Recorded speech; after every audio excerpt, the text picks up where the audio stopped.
સદગુરુ મહારાજની જય.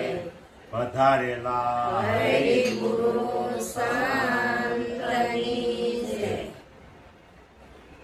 નામે પાતક છૂટીએ અને નામે નાથે રો. નામ સમોવર કોઈ નહીં, જપ તપ તીરથ કે યુ. જે બોલાય છે એ નામથી જ બોલાય. ન બોલાય અંદરથી કે ન બોલાય બહારથી. નામ સિવાય કોઈ વસ્તુનો ઉસાર થાય એવો આ જગતની માલિકા નથી. એટલે મહાપુરુષોએ ભજન આપ્યું તો એ નામનું જાય. નામથી જ પાતક છૂટે અને નામથી જ રોગ માતર જાય. તે સિવાય જાય એવું નથી. નામનો જ મહિમા ગાય. આપણે ગમે એ સંતોનું ગમે એનું લઈએ છીએ તો નામ જ લઈ બીજું કઈ. અને નામથી જ અમર બને. પણ કાલે કે સારા માર્ગ માથે હોય ને સારું કાર્ય કરીએ તો, નકર થાય એવું નથી. આ મીરા, તમને જેટલા ભક્તોના નરસિંહ મહેતા, એ બધા નામથી જ અમર. ત્યાં દેહથી કોઈ અમર થયું નથી. અને તત્વ છે એનું કોઈ નામ નથી. પછી જેને મજા આવે એવું નામ લીધું. કોઈ બ્રહ્મા કીધા, કોઈ વિષ્ણુ કીધા, કોઈ શિવ કીધા. જેને મજા આવે એવું નામ લીધું. પણ મહિમા કોનો ગવાનો? નામનો. એટલે આ સાખી લખવામાં આવી કે નામે પાતક છૂટીએ, નામે નાશે રોગ. નામ સમોવર કોઈ નથી. નામ જેવી વસ્તુ બીજી કોઈ જગતની મારી પાસે છે નહીં. એટલે નામનો મહિમા. તે સિવાય કોઈનો પાર આવે એવો નથી. અને આપણે આવ્યા છીએ તારે નામ આપણું નથી, અને જાય તારે નામ નથી. એટલે બ્રહ્માએ હંસ ગતિ કીધી, હંસ નામ આપ્યું. શિવ ભગવાને ભસ્માસુર કીધું. વિષ્ણુએ કયું કીધું?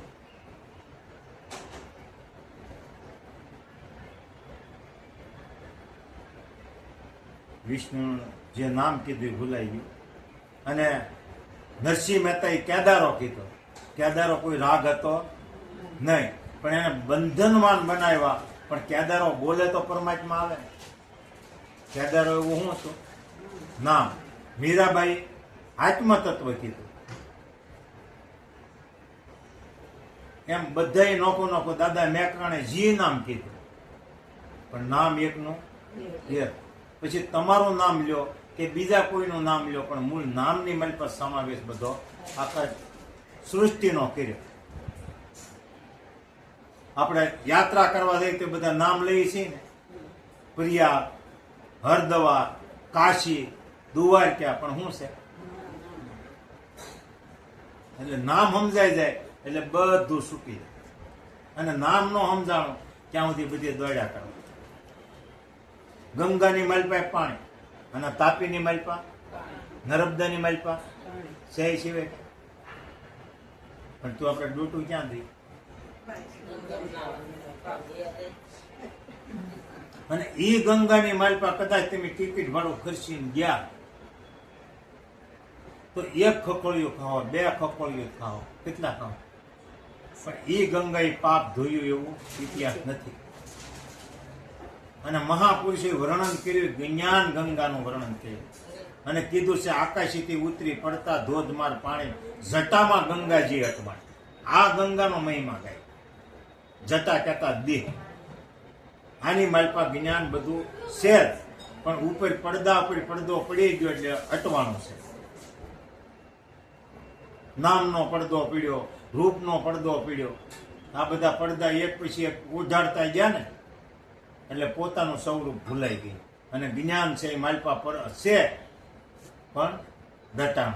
પણ હેમથી આવરણથી. અને કોઈ મહાપુરુષ એક પછી એક આ પડદો ઉઠાવી લે તો આની માલપા જ્ઞાન છે ને. અને આ જ્ઞાન ગંગાની માલપા જે આકાશથી ઉતરી, આકાશ કહેતા આત્માની વાણી. આમ આકાશમાંથી કોઈ વસ્તુ ઉતરી નથી. આત્માની વાણી કીધી. આત્માની જે વાણી છે અને ઈ જ પ્રગટ છે, અને ઈ જ જો પીવાઈ જાય તો મહાન બની જવાય ને બની જાય. જેટલા જેટલા નાયા ને એટલા પાપી હતા ને તો આ ગંગામાં નાયા, જ્ઞાન ગંગામાં. બીજી કોઈ ગંગામાં નાયા નથી. અને ઈ ગંગાથી જો પવિત્ર થવાતું હોય તો કલકત્તા સિટી છે એના બાથરૂમની માલપાએ પાણી આવે. જેમ આપણા બાથરૂમની માલપાએ તાપેનું પાણી આવે કે ત્યાં ભરવા જવું પડે, આવે છે ને? જુઓ, રસોઈ, કપડા, નાવું, ધોવું બધું એ જ પાણીથી થાય, પણ મહાન થવાતું. માલદેવ પાપી હતા છતાં માલદેવ છે એ રૂપાદેને ક્યાંય સત્સંગમાં જવા દેતા નહોતા. એમ આપણને માલદેવ છે ને ક્યાંય જવા નથી દેતા. કેવો માલદેવ? મન રૂપી. ના પાડે કાંઈ કે થાય તો અસડી જાય. કારણ કે હજી ઓલે ગુરુવારે તો ગઈ છે.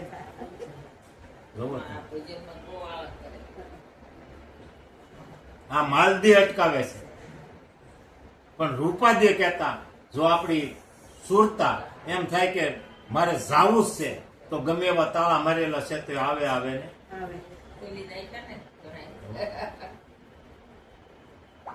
પછી માલદેવ જાવા નહોતા દેતા, છતાં રૂપાદેવ ગયા તો આવીને જોયું કે આ શું કરે, સત્સંગ કરે તે કાંઈ ન્યા સભા ભરી લેતી, એમાં કાંઈ રૂપાદેવને કહેવાનું નહીં, પણ મોજડી સોરીને ભૂયા.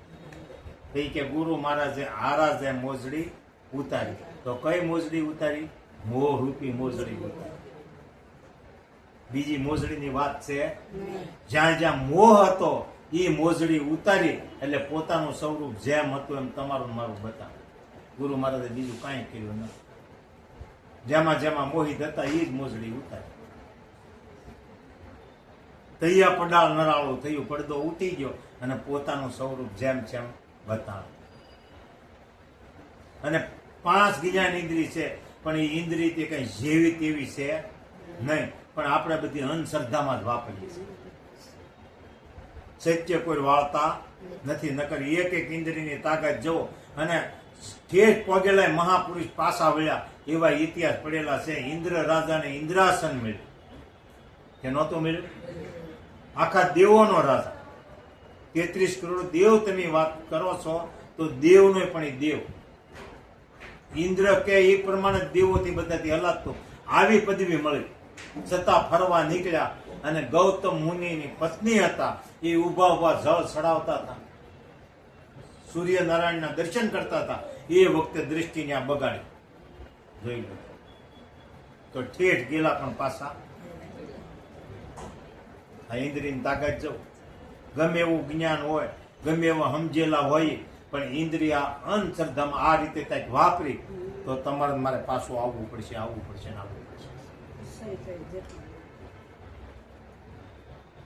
નકર બીજોને કાંઈ કાર્ય નહોતું કર્યું. ઇન્દ્રિય કાબુમાં રાખીએ ક્યાં નહીં. દ્રષ્ટિ જો મહાભારતની માલિક જયારે યુદ્ધ હાલતું હતું એ વખતે રોજે રોજ નવો યોદ્ધો અને નવો સામે બીજો યોદ્ધો આવે. એ વખતે જયારે ધૃતરાષ્ટ્ર છે એના દીકરા કોણ છે? દુર્યોધન. નકર દુર્યોધનના અને પાંચે પાંડવોના ગુરુ જુદા નહોતા, એક જ હતા. 5 પાંડવો, દ્રૌપદી અને આડપા 100 કૌરવ અને વિદુર, આ બધાના ગુરુ એક જ હતા. આ કૌરવોની દિશા જુઓ અને પાંડવોની દિશા જુઓ. કારણ કે એની બધી ઇન્દ્રિયો સત્યને માર્ગે વાળે. કોની? પાંડવોએ અને વિદુર કાકાએ. અને આ 100 કૌરવોએ ઇન્દ્રિયો અંધશ્રદ્ધામાં અને ગુરુનું વસન મૂકી દીધું અને પાછું આપ્યું. નકર આ બધા એક જ શિષ્યના બોધ્ય, જુદા જુદા હતા. એમ આપણામાં આવું જ થાય છે, સરખા નથી. ભલે એક જ શિષ્યના ગુરુ છે, પણ અમુકને ઉપદેશ ઉગ્યો છે ને અમુકને ઉગ્યો નથી. અમુક છે જાણવા માટે આવ્યો, કોઈક દેખાદેખી કરવા આવ્યો કે હું સરસા ભેગા થઈને ચર્ચા કરે છે, કોઈ જોવા આવ્યો એટલે ઉગ્યો નથી. એટલે ગંગા સતી કીધું વીજળીને સમકારે મોતી પુરવી લ્યો પાનબાઈ, નકર અચાનક અંધારું થશે. તો મન રૂપી મોતી છે એ સુરતા રૂપી દોરામાં જો એ વખતે પુરવાઈ ગઈ તો બેડો પાર. સત્સંગ જીવનમાં એક જ વાર થાય, આ સમાગમ કાયમ. એટલે સમાગમની મલપા 5,000, 10,000, 5,000, 500, 2, 50, 100 સમાગમની મલપા હોય. સમાગમની મલપા કોણ હોય? સમજેલા હોય અને શ્રદ્ધા અને વિશ્વાસ હોય સમાગમમાં આવે. અને કથામાં કરોડો હોય. તેમાં કથામાં તમે જુઓ તો કરોડો હોય પણ કાંઈ લાવે. ઘરે ડખા ઉભા હોય અને ન્યાય ઇમિગ્રેશન પારવન જગતને દેખાડવા માટે જાય કથા, ન્યારું કઈ લઈને આવે ગમે એટલા કથામાં બે, પણ કથામાં એનામાં કારી બેઠી નથી. અને દેહે એ પછી ફરી વાર ત્યાં જાય એ તીર્થી. આ તાપીનું પાણી છે દોડે ક્યાં સુધી? જ્યાં સુધી પોતે જ્યાંથી પ્રગટ થયેલા છે ત્યાં એના ઘર સુધી ન પગે ત્યાં સુધી પછી તીર્થ થઈ જાય, પછી એને દોડવું મટી જાય. એમ એને જે તીર્થ થઈ ગયા સમજાઈ ગયું એને દોડધામ બધી મટી જાય.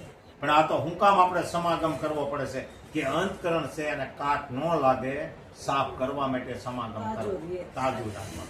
આપણે વાસણ કપડા તમે જોવો નથી ધોતા, એ માટે ધોવા માટે સમાગમ કરવો પડે. બાકી સત્સંગ તો જીવનમાં એક જ વાર થાય અને સત્સંગ બેનો જ હોય. શિવ ભગવાન ને પાર્વતી, કૃષ્ણ અને દુર્વાસા, રામ અને વશિષ્ઠ, કેટલી ઠેઠ સુધી જવો તો બેનો સમાગમ હાલ્યો. ત્રીજો કોઈ છે અને પોપટ સંતોમાં તમે જુઓ તો બેનો જ સત્સંગ. લાખો અને લોહિયા, રૂપાદી અને માલદી, જેસલ અને તોરલ, નરસિંહ મહેતા અને દામોદર, મીરા અને રોહિદાસ, ગુરુ શિષ્ય ધાર્યો. સમાગમ આમટાનો થાય પણ સત્સંગ પછીની કોઈ. આ તો આપણે કહી છીએ કે હું સત્સંગમાં જાઉં સૌ, પણ સત્સંગમાં જીવનમાં એક જ વાર થાય. કારણ કે જયારે આપણને ઉપદેશ દીધો અને આ ભૂમિ જયારે ગુરુને શ્રેણીએ મૂકી ત્યારે પોતાનું સ્વરૂપ આપણને હોય. એટલે કીધું ગંગા સતી કહે છે કે આકાશ પૃથ્વી ની માય, આકાશ અને પૃથ્વીની વચ્ચે આ સત્સંગ રહેલો છે. દેહ અને ગુરુ, શિષ્ય અને ગુરુ બેની વચ્ચેનો સમાગમ. પછી ગુરુ ન રહે અને શિષ્ય ન રહે.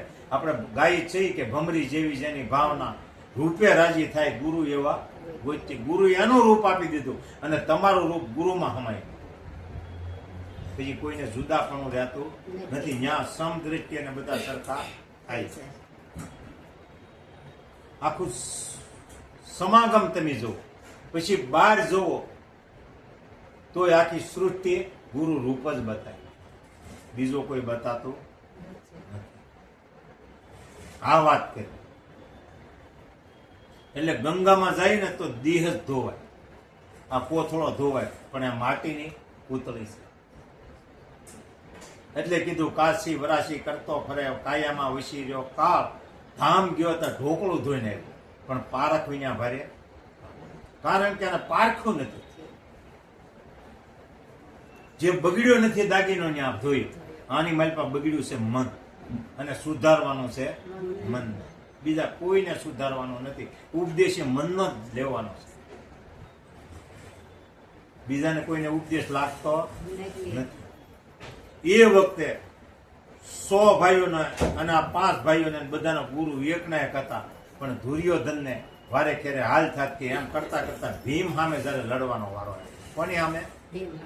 મહાભારતની માં ભીમ સામે લડવાનો વારો આવ્યો ત્યારે એમ થયું કે ભીમની બીજા અને એ તાકાત હું ખમી એકી નહીં. હવે યુદ્ધ કરવા જવાનું છે. એટલે હાજે વિચાર આવ્યો એ કે હવે મારે કોઈ સંતનું શરણું લેવું પડશે, અને જો યુદ્ધના મેદાનમાં નહીં ઉભો રહો તો હું કાયર ગણાય. હું કે એની નહીં કોપ ખોજ્યો તો બીજા કોઈ ખોજ્યો નહોતો. એક તલના દાણા જેટલું કે પાંડવોને દેવું નથી. નકર પાંડવો આખું રાજ માગતા નહોતા. 84,000 દેશનો રાજા હતા પાંડુ રાજા. 80,000 દેશ નો રાજા એના પિતા હતા. અને આ પાંડુ રાજા પાછા 5 ગામ બીજા જીતીને એમ કરીને 84,000 દેશના રાજા હતા. એમાં કે તલવા દેવું નથી. આ હારું તેને જ બાકી. અને મામા શકુનીની સણામણી, એમ આપણને કોઈને સણામણી હશે ને તો અધોગતિમાં લઈ જાય. એટલે સણામણી કે સત્સંગ લેવો ને તો વિચારીને લેવો. આ શકુની મામાનો સત્સંગ લીધો એટલે આ પથારી કરી. એ વખતે કે સંતને શરણે જવું જોઈએ તો સંત ક્યાં હતા? આમી ભૂમિકાની માલપા હતા સહદેવ. સહદેવ બધી વસ્તુ જાણતા હતા, પણ કે તો જ એનો ઉસાર કરવાનો કૃષ્ણ ભગવાન એને બંધવેલા. એ વખતે હાજે સાવણીમાં જઈને ઉભા રહ્યા એટલે તરત પાસે પાંડવો અને કૃષ્ણ ભગવાન ઉભા થઈ ગયા કે આવો આવો છત્રપતિ. કે રાજ એની પાસે હતું નહીં. એ વખતે ઉભા થઈ ગયા ત્યારે છત્રપતિ એલાઉસ કર્યો કે તમે 5 બહાર જતા રહ્યો. મારે સહદેવ જોશીડાનું એકનું જ કામ છે. કોણ કે છે? દુર્યોધન. આ કૃષ્ણ ભગવાન અને સારે પાંડવો બહાર જતા રહ્યા. એ વખતે આસન પાથરી દીધું, બેહાર્યા અને પૂછ્યું કે મોટા ભાઈ તમારે આવવાનો છત્રપતિ કારણ? તો કે બીજું કાંઈ કારણ નથી. કાલ મારે ભીમ સામે યુદ્ધ કરવાનું છે. તો કે તો મને ખબર છે. કોણ કે? સહદેવ. તો કે હું એની બીજા ખમી એકું એમ નથી. એટલે મેં તમારું સંતનો માણસો કહે છે કે સંતને શરણે જાય તો અજર અમર બની જાય. તો એવું કઈ તમે જોશી જાણો છો? તો કે હા ભાઈ હાવ જ હેલો. શું કે છે? નકર જવો હાર એની થાય છે, પણ સંત સાહેબ પોતાની હાર થતી હોય કે પોતા માથે કાળ હોય ને તો એ શિષ્યને બસાવી દે. આને સંત કહેવામાં આવ્યો. અને સવાર જ સાધે અને સંત કહેવાતો. તો કે હા હેલો ભાઈ. તો કે કઈ રીતે? તો કે આપણા માતાશ્રી જેદુના આપણા પિતાને પરણીને આવ્યા છે તેદુની એની આંખની એક દ્રષ્ટિ જ રોકી રાખી છે. એક જ ઇન્દ્રિય રોકી, બીજી એક ઇન્દ્રિય રોકી જોઈ લે કે મારા પતિ ભાવતા નથી તો મારા સૃષ્ટિ જોવાય. 4 ઇન્દ્રિય તો ખુલ્લી મૂકી દે, પણ એક જ ઇન્દ્રિય રોકી આંખી પાટો બાંધી. હા ભાઈ એ તો બરાબર છે. તો મારે શું કરવું? તો કે એક પણ વસ્ત્ર પહેરવું નહીં. અને એની સામે જઈને ઉભા રહ્યો અને જેવા સેવા જાહેર થઈ ગયો. સહેજ પણ ખોટું બોલતા. તો કે ભાઈ હાવ હાસો? સહદેવ કે હાવ હાસો. તો કે પછી એ વખતે માં પૂછે એનો જવાબ આપજો. અને આંખીથી જ્યાં પટ્ટી ખોલશે અને દ્રષ્ટિ રોકેલી છે, દ્રષ્ટિ જ્યાં તમારા શરીર માથે પડશે એટલે આખા તમે વજ્રના બની જાઓ. ભીમની ગીજા હું કે પણ કોઈનું વજ્ર તમને લાગશે.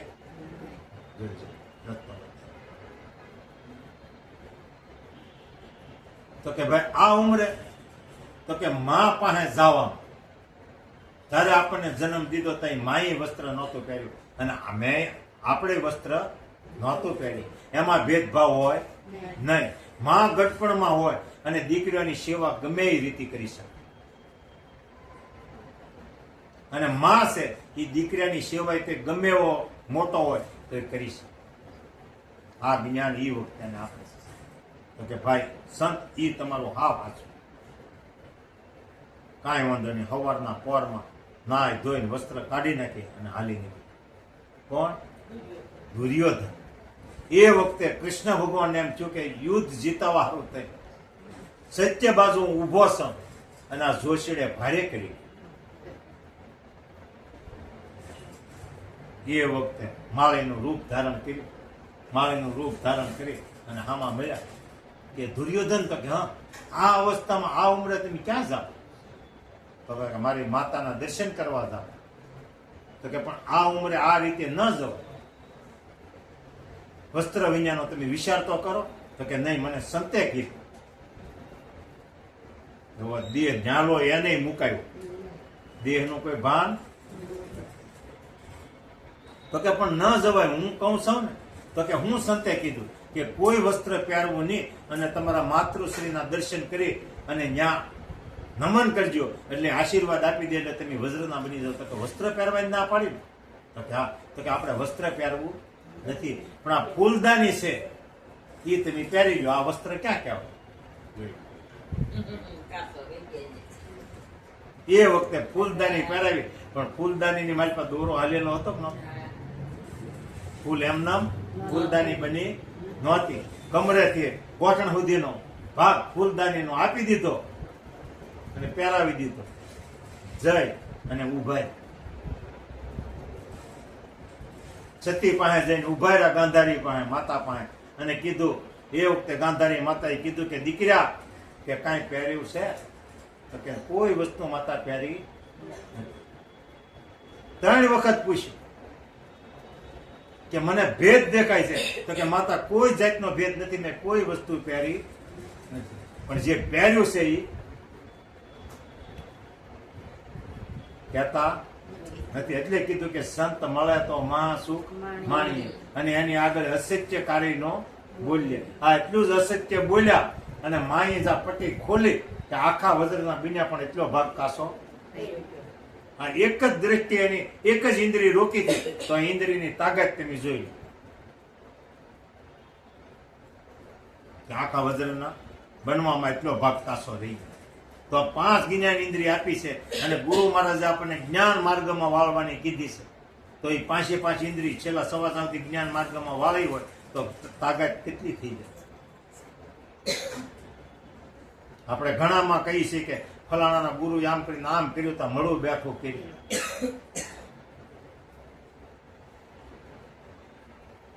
આ રીતે બેઠા કરેલા છે. એ ખોટી વાત છે નહીં. ગંગા સતીના ઘરવાળા શિકાર કરીને આવતા હતા. કળસંગ ભગત જોડીની માલપા હાહલા ભરેલા હતા, અને ગુરુ હામા મળ્યા. ગંગા સતીના ગુરુ હતા એને હામા મળે છે. અને એ વખતે કીધું, કળસંગ ભગત આ હું? ભગત હતા નહીં, શિકારી હતા, પણ ઘરમાં સતી આવીની ભક્તિ કરતા હતા, એને લીધે ભગત સાફ. તો કે આમાં કાંઈ છે નહીં સાધુ મહારાજ, તમે તમારા રસ્તે નું મારા રસ્તે. તો કે એમ નહીં, આની મારી પાસે હું છે મને. તો કે કાંઈ છે નહીં. તો કે નહીં, જોડી ઠલવો. જોડી ઠલવાવી, તમારી પાસે હાહલા મારેલા હતા. એ વખતે આમ કે આમ જળની સારી હંસળી મારી, ત્યાં હાહલા કૂદી કૂદીને વહી ગયા. એ વખતે કળશન ભગતે પગ પકડી લીધા કે આ વસ્તુ મને બતાવો. જ્ઞાની ભગત બી નકલ બેન ભગત હતા, પણ ભાઈ ભગત ઠગત હતા. પણ જુઓ તમે આ ઇન્દ્રિય જો એ રીતે રોકી હોય તો હજી તાકાત છે ને છે, પણ આપણે ગેરમાર્ગે બધી ઇન્દ્રિયો વાપરીએ છીએ. નકર કોઈ ઇતિહાસ ખોટો છે નહીં. જેમ જેમ હાચવી રાખીએ અને ગુરુ મહારાજે જેમ કીધી છે એમ એક એક ઇન્દ્રિય વાપરીએ તો આપણો બેડો પાર થાય આવું છે. ગુરુ મહારાજ કઈ હારી હોય નહીં, રસ્તો આપણને સીંજો. હવે નિંજા સાંભળવી કે સત્સંગ સાંભળવો એ કાનની ઇન્દ્રિયને રોકવી આપણા હાથની વાત કે ગુરુના હાથની વાત? પછી ખરાબ બોલવું કે સારું બોલવું આપણા હાથની વાત કે? પછી સારું જોવું કે મોડું જોવું આપણા હાથની વાત કે? જોઈ લો. એટલે હું કરવું અને હું ન કરવું માર્ગ બતાવી દીધો, પણ એ માર્ગે તમારે મારે હાલવું પડશે, ને હાલશું ને તો જ આપણું જીવન બનશે. નકર બને એવું છે નહીં. કદાચ ગમે એટલો સત્સંગ ઊંચો કરશું, ગમે એવો સત્સંગ ઊંચો સાંભળશું, ગમે ઇન્દ્રિયથી ગમે એવું સારું કાર્ય કરશું, પણ તમારી મારી દ્રષ્ટિ જો નીચે હશે અથવા ગેરમાર્ગે હશે તો જીવન કાર્ય બનશે નહીં, અને સ્વરાચીના કૂવામાં પડશું ને. ગીત પક્ષી છે એ ઉષામાં ઊંચું ઉડે, એથી પક્ષી કોઈ ઊંચું ઉડતું નથી, પણ દ્રષ્ટિ ક્યાં છે? ભૂમિ માથે. એની માથે છે તો એ ક્યાં ઉતરે છે? મરી ગયેલો ખાજ હોય ત્યાં ઉતરે છે. ભૂમિ કહેતા આપણી દ્રષ્ટિ જો દેહ સામે હશે તો આપણે નીચા ઉતરશું. બાકી આમ 24 કલાક આકાશ સામે જોઈ રહ્યું એ ગુરુ મહારાજે વાત નથી કરી. ગુરુ મહારાજે એમ કીધું છે આકાશ કહેતા પોતાનું સ્વરૂપ, અને ભૂમિ કહેતા દેહ. ભૂમિમાં આવ્યો ને ભૂમિમાં જાનાર છે. કોણ કહે છે? માતા મદાલ છે. હે બોલાવે બધા છે. આપણે આયડામાં એટલે તો સાચું જ્ઞાન. જોવો તમે સૂજ સ્વરૂપે બાળકો આયતન સ્વરૂપે સદાય નિરંતર રૂપ છે. માયા નિધિ માયા. જાગો મોહ નિશાયથી સપના સંસાર છે. આવું જ્ઞાન બતાવે આયડામાં. અને હેમાં આવ્યો ભૂમિમાં નો આવ્યો અને ભૂમિમાં જવાનો છે. આપણે એમ સમજી ભૂમિની વાત કરે તો આપણે આ ભૂમિની વાત કરીએ. એ ભૂમિની વાત નથી કરી. અને આ ભૂમિ આપણી હતી પણ આપણે ગુરુ મહારાજને હોપી કે ન હોપી? તો એ ગુરુ મહારાજે પાછી આપી પણ તમને બોલી કરીને આપી ને તમે હોપી તો તમારું કીધું તમે પાળો. આપણે પોતાનું કીધું જ પાળવાનું છે. ગુરુ મહારાજનું કીધું કાંઈ નથી આપણે રાખવું. આપણે જે બોલ્યા એ જ આપણે હાસવવાનું છે. એટલે જીવન વગર કીધું બની જાય અને મોક્ષ ગતિ પ્રાપ્ત થશે થશે ને થશે. ધીરે ધીરે બધામાં તેનો મોહ છૂટતો જાય. જીવતા જ મોહ છૂટશે એટલે મોક્ષ ગતિ. બાકી મર્યા પછી કોઈને મોક્ષ ગતિ છે જ નહીં. જેસલે હું છોડ્યો હતો? મોહ જ છોડ્યો. માલ દે તે હું હતું? મોહ જ છોડ્યો. નકર ઉપાધ્ય ને જયારે શિકાર કરવા નીકળેલા એ હતી શિકારી જ હતા. શિકાર કરવા નીકળેલા અને આ રૂપાદ્ય હતા એ 16 વર્ષની દીકરી હતી અને વાડી જનાવરા ઉડાડતી હતી ગોફણે. બાજરી ઘઉં ને એવું કઈક કરેલું છે આમાં જનાવર ઉડાડતા હતા. રખોપો રાખવાના બાપાએ મોકલેલા હતા. એ વખતે ઘોડા લઈને નીકળ્યા શિકાર કરવા અને આ બાજરાના ઓલામાં જે મોટો મોટો મોલ હતો એમાં એનો શિકાર ગરી ગયો. એ વખતે શિકાર ગરી ગયો અને ઘોડા માલપા થોડ્યો એટલે તરત લગામ પકડી કોની? રૂપાદી કે આ મારો મોલ ભાંગી દે. માઇન ઉજરીને મોટો કરીને તમે ઘોડા માલપા દોડવો છો તો તમને શરમ નથી લાગતી? હારી બીજા 4-5 દોસ્તારો હતા કે તું એને ઓળખતી નથી રૂપાદી અને લગામ મૂકી દે. એ માલમ માલ છે રાજા છે તો કે જે હોય તે પણ મોલ તો મારો છે. તો કે મોલ તમારો છે વાત સાચી છે. તો કે ઘોડા દોડાવો હોય બહાર દોડવો મારા મોલમાં નહીં. તો કે અમારો શિકાર આવ્યો. તો કે તમે શિકાર કરવા રાજા છો ને શિકાર કરવા નીકળે અને પાછા કે માલ દે. તો માલા માલ જેને હોય એ ક્યાંય ચોરી કરવા જાય ખરો? એટલે કે માલ દે હોય કોણ કે છે? રૂપાદે. ઘોડા રાખજો બહાર મારા ખેતરની માલપા નહીં અને લગામ છેલ્લે ન મૂકી ઘોડા બહાર બાંધો. અરે માલ દે ને થયું ઓલા કે પણ ઘોડાની લગામ મૂકી દે તો કે ન મૂકી. તો કે આવી દીકરી 16 વર્ષની છે અને ક્યાં લગામ મૂકતી નથી એના રૂપમાં મૂકી માલ દે. તમારે જો શિકાર જોવો હોય તો બહાર બેહો અને ઘોડા ઓલા વડલે હેઠે બાંધો એને ઠૂઠે બાંધી. બાકી મારા ખેતરમાં નહીં. ઘોડા ઠૂઠે બાંધ્યા અને એ વખતે કીધું તમે અહીં બેહો. બેઠા અંદર ગયા સિંહને કાને પકડીને લાવ્યો. માલદેને કે આ તારો શિકાર? ત્યાં માલદેના પડાળ ઉડી ગયા કે હું તો ઘોડા દોડવું છું તો હા હરણિયા એની માં દોડવું અને આ કાને પકડીને લાવી તો આ કોણ? ન્યાલી ગાંઠ હોય. એકવાર રાણી બનાવી તો આને બનાવી પણ જવો એની મોહરૂપી મોજડી ઉતારી નાખી. વસ્તુ આમ પડેલી છે પણ જેમ જેમ તમારે મારે સમજણમાં લેવી પડશે. આ તો સમજાવવા માટે કઈ એક જાતના ઇતિહાસ રીચાશે પણ પોતાનો સ્વરૂપનો જયારે મોહ ઉતરી જશે એટલે જગતમાં કોઈ માથે મોહ રહે નહીં. અને ગમે એ વસ્તુ આપણે ઘરની માલપા લાવી છે તો એ દુઃખ દેવા વાળી જ વસ્તુ વાળીએ છીએ. લાવી એટલી ઘણી આનંદ અને બગડે તારે તો એ સુખની વસ્તુ ખરીદીએ છીએ કે દુઃખની? હે દુઃખની વસ્તુ ખરીદીએ છીએ પણ આપણને સમજાતું નથી કે 5 લાખની કે 50 લાખની ગાડી લાવી તો કે આનંદ આનંદ પણ એ જ ગાડીનું એક્સિડન્ટ થાય તારે.